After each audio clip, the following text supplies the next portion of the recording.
আল্লাহ রাব্বুল আলামিন বলেন আইনামা তাকুনু ইউদরিকুমুল মাউত ওয়ালাউ কুনতুম ফি বুরুজিন মুসাইয়াদা।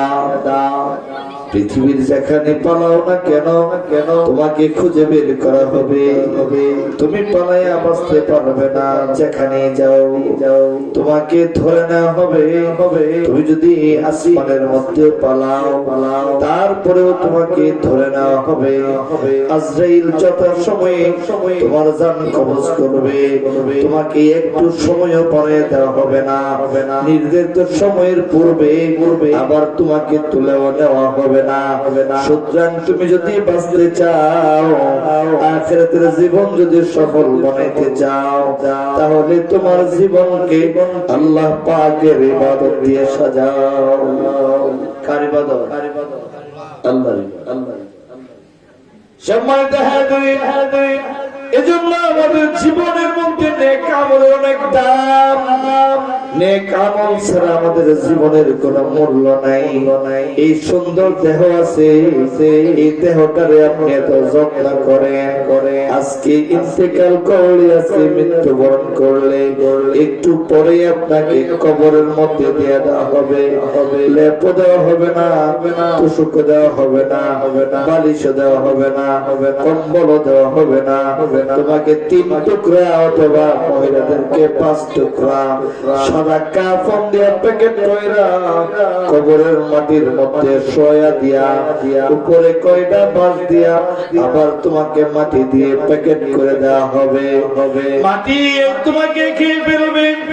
আল্লাহ রাব্বুল আলামিন বলেন, এ দুনিয়ার মানুষ, মিনহা খলাকনাকুম ওয়া ফিহা নুঈদুকুম ওয়া মিনহা নুখরিজুকুম তারাতান উখরা।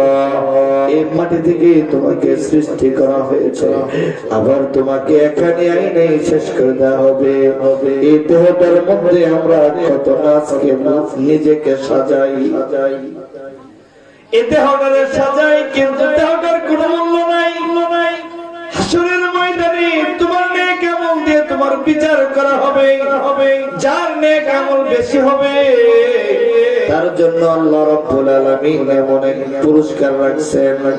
আল্লাহ রাব্বুল আলামিন বলেন, এ দুনিয়ার মানুষ, তোমাদের জন্য আমি নিয়ামতপূর্ণ জান্নাত রাখছি। যে জান্নাতের সুসংবাদ আমি তোমাদেরকে দুনিয়াতে জানাইছি। যে জান্নাত কোন চোখ দুনিয়ার জমিন থেকে নাই, কোন কানে জান্নাতের বর্ণনা শুনেও নাই, অথবা কোন দিলও এ জান্নাতে কি থাকবে এমন পরিপূর্ণ ভাবে এটা অনুধাবন করতে পারবে না। এ আমার ভাইয়েরা, নেককাররা, হাসরের ময়দানে কষ্ট হবে না।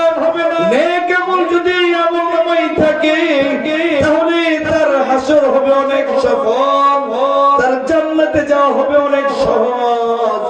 আর যদি নেক আমল না থাকে তাহলে তার জান্নাতে যাওয়া হবে বড়ই কঠিন।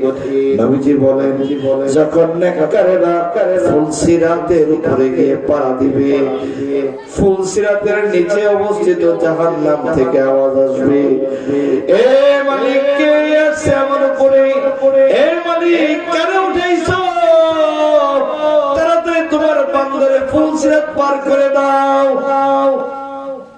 যদি তারে আবার আমার ভিতরে ফেলে দাও, ও আল্লাহ, তাইলে কিন্তু আমি জাহান্নাম নেমে যাব।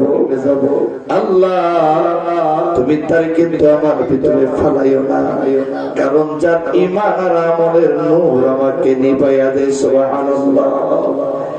নেককার বিজলিরা চোখের পলকে ফুলসিরাত পার হয়ে যাবে।